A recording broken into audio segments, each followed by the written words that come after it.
Hello everyone, and welcome to another episode of Clinical Conversations brought to you by the Royal College of Physicians of Edinburgh Trainees and Members Committee. My name is Dr. Marilena Giannoudi and I am on the TNMC, and today I'm delighted to be joined by Professor Eylem Levelt from the University of Leeds, and we'll be discussing a very important topic of cardiometabolic disease. Professor Levelt, thank you so much for joining me. Hi Marilena, thank you for inviting me. Thank you so much.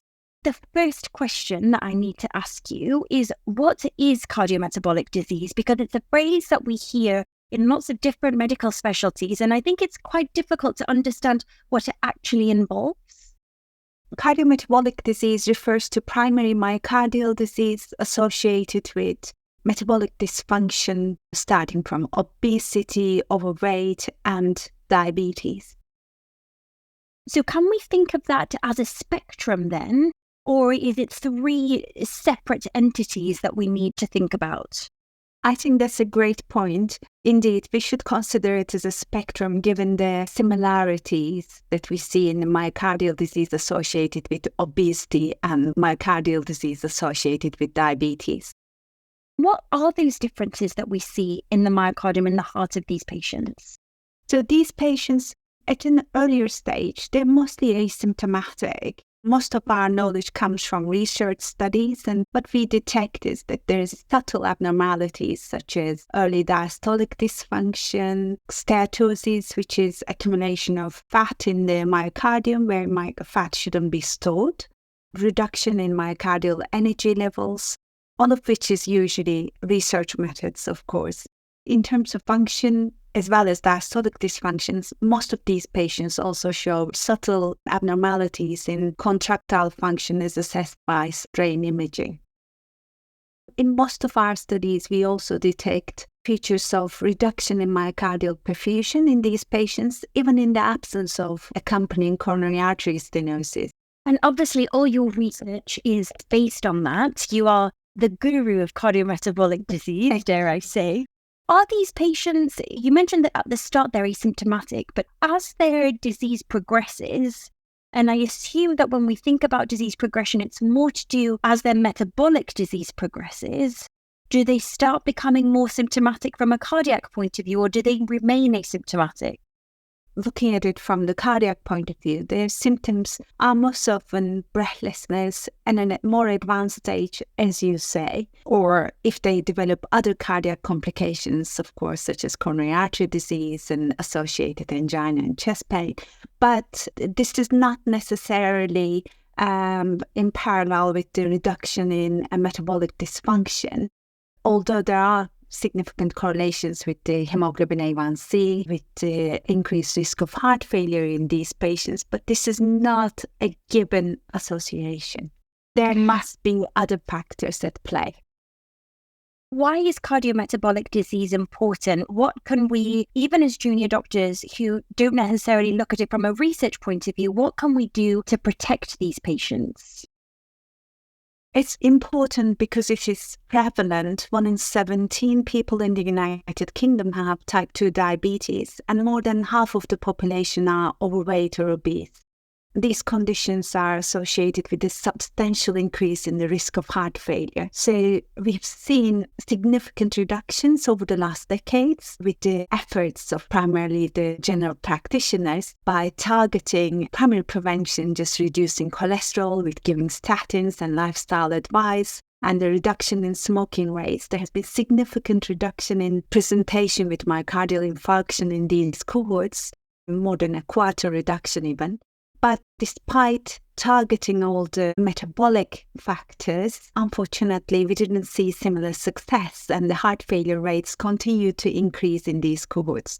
So clearly, we need a different strategy, and we need to prevent heart failure because it's both costly and deadly for these patients and the healthcare system. That's the importance of it.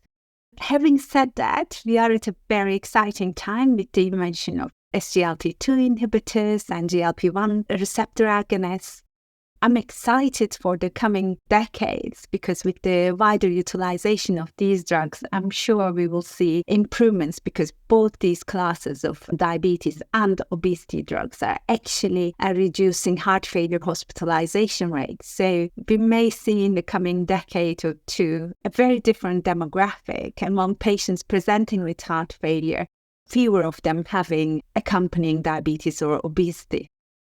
So in terms of us assessing these patients, if we see a patient in clinic who is either obese or has a diagnosis of type 2 diabetes, are you suggesting that all these patients should be sent for echocardiography to check that if they have diastolic dysfunction? Or is that something that we should have in the back of our minds and, we can assess this based on their symptoms?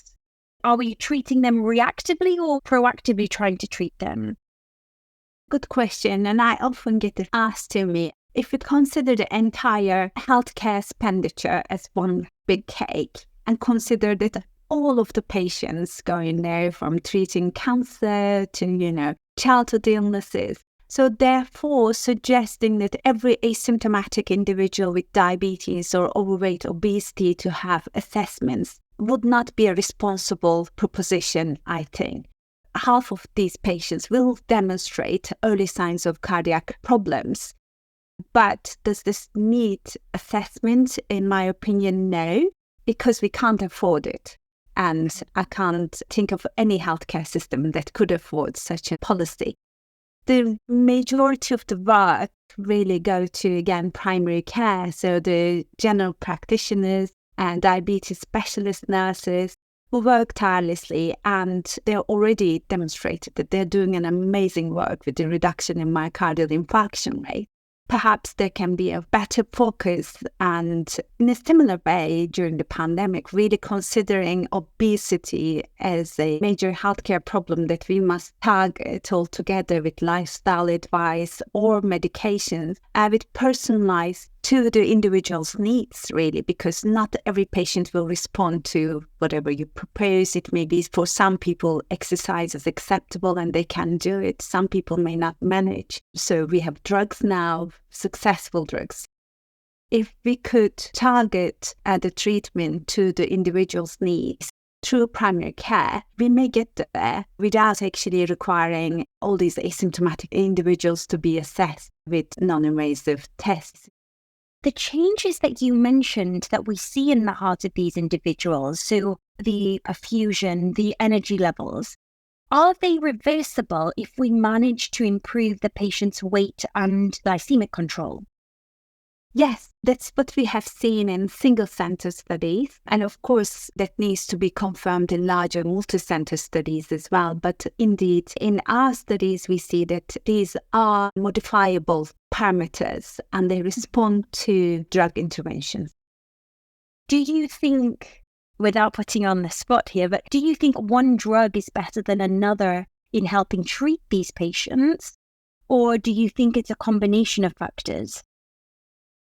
To my knowledge, and including in our group, we have never done this. There hasn't been comparison studies necessarily looking at these parameters with different drug interventions. And not only drugs, of course, we also have very low calorie diets or exercise. So to be able to answer that question competently, we would need evidence for it. And as far as I'm aware, there isn't. My suspicion would be it would differ per individual.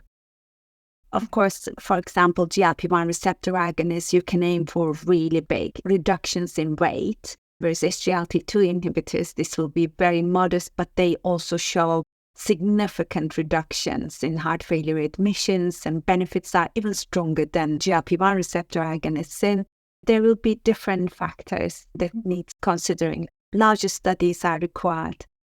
The only other thing that we perhaps should mention here is type 1 diabetes. I understand that the pathophysiology of type 1 diabetes is different to type 2 diabetes, but are these changes in the heart of the type 1 diabetic patients the same? Do they respond the same? Do we need to have the same concerns? Or is it a completely different kettle of fish? Studies have demonstrated they show very similar findings, reduction in energetics and alterations in perfusion parameters in type 1 diabetes patients as with type 2 diabetes patients. Of course, the concern is they're younger and they've been exposed to this diabetic milieu for a longer period. Therefore, they may show you more advanced features than what we see in type 2 diabetes. Another important concern is, of course, increasingly with the obesity epidemic. People have combinations nowadays referred to as double diabetes. So they show insulin resistance as defect in productions. So this is another area that needs to be explored further, but yes, similar myocardial features are detected. Because we're very lucky and we have quite a large span of listeners from different stages of training, you mentioned that a lot of the ways that we assess these patients are based on research. What kind of experiments show these changes without getting too into the details of it? Because I appreciate that a lot of junior doctors may hear research and want to switch off, but let's get them excited. Of course, there is a lot of exciting research going on in the preclinical phase. There are established models from the animal studies developing these conditions. They show similar features as we see in the myocardium of patients. That's exciting. As you said, we are really lucky, and in the UK there are multiple centres focusing on this. In our group and in a similar way in Oxford, Edinburgh, Leicester and London groups, most of us are focusing on the clinical assessments. So experiments, most of our focus is on both establishing the phenotype so that we can personalize the treatment as well and differentiate different groups of patients. And then we're all looking at the response of myocardium to different treatment options. Our focus is indeed in the clinical trials, in the clinical studies. How do you assess the metabolic disease in these patients? What investigations are they subject to, other than what I can only assume is blood tests to check their glycemic parameters? Do you assess perfusion with cardiac CT, with MRI, with echo? With our focus being cardiac MRI, I'll just go on and on about cardiac MRI first. So the non-invasive test that we can use to assess how the myocardium is affected, and it's the best test for any myocardial condition, cardiac MRI. We use cardiac MRI for looking at the thickness, function of the heart, subtle tissue characteristic abnormalities. So some of these patients may show features of fibrosis and scarring as well as the condition advances. But the earliest features, such as reduction in myocardial energetics and the accumulation of myocardial fat, so steatosis, these are detected by using the same cardiac MRI machine, but with techniques called magnetic resonance spectroscopy. So for energetics, we use phosphorus spectroscopy technique, which has been developed already more than 50 years or so, and one of the earliest MRI methods, in fact. For assessing myocardial lipid content, we use proton spectroscopy technique. There are more advanced techniques, so you could use a hyperpolarized MRI to assess biochemistry even better, but these are available only in few centers and fully research-based assessments for now, of course. Again, for perfusion, cardiac MRI is the best test to do, I would say, of course, but my colleagues may disagree. PET is, again, another non-invasive technique available for assessing myocardial perfusion, and it has been used many times to demonstrate reduction in overall global myocardial perfusion in patients with obesity or in patients with diabetes. Functional assessments, again, cardiac MRI is the best test for left ventricular volumes, ejection fraction, and the same for right ventricular function. But for subtle alterations in contractile function, so this would be strain assessment, echocardiography is really strong. It has better temporal resolution, and the same goes for diastolic assessments. Echocardiography is the gold standard technique for assessing diastolic function in patients with cardiometabolic dysfunction or any other cardiac patients. Take-home message for any listeners: cardiac MRI is the way forward. Make sure you know your nearest cardiac MRI centre. Yes, I like that. Yes. Just don't say that to a PET or a CT cardiologist. We have acknowledged their strengths, better Yes. resolution with the echocardiography and brilliant and long-standing strengths of perfusion assessment with PET. Yes, it's a very well-rounded answer. Okay, so what would be your take-home message for any doctor in training about, how we should be assessing and treating patients with obesity and or type 2 diabetes? This is important. As a registrar and, junior doctor myself, I used to find it difficult to bring the conversation around weight management. So you will see these patients with heart failure, preserved ejection fraction in cardiology clinics. It's a bit difficult to bring the conversation around that and you really emphasize the importance of weight loss. A lot of these symptoms will disappear. Their outcomes will improve significantly if a substantial weight loss is achieved. And weight loss is now, I think we should consider that as one of the cornerstones of cardiology. We know multiple studies have demonstrated the benefits of it. We need to have this conversation. We need to consider weight management just as we consider managing angina, managing cholesterol levels in our patients. We need to emphasize that. We shouldn't let any patient who is overweight leave our clinic without that conversation, because you can really improve our patients' outcomes. You can serve them really well if you take that initiative. I think that's a very good take-home message and something that we can all strive to include in our consultations. I guess the more you do it, the less awkward it becomes because you end up doing it in your own consultation style, which is so important. Exactly, yes. Professor Levelt, I think that's the end of my questions. Thank you to all of our listeners for tuning in with us today. Thank you to you for giving up your time to explore this really exciting disease that hopefully we can modify and eradicate in the future. For everyone listening, we will take a small summer break after this episode, and we will be back with more episodes on both clinical and career conversations from September. Thank you all for being with us on this journey this year, and we hope to see you again from September.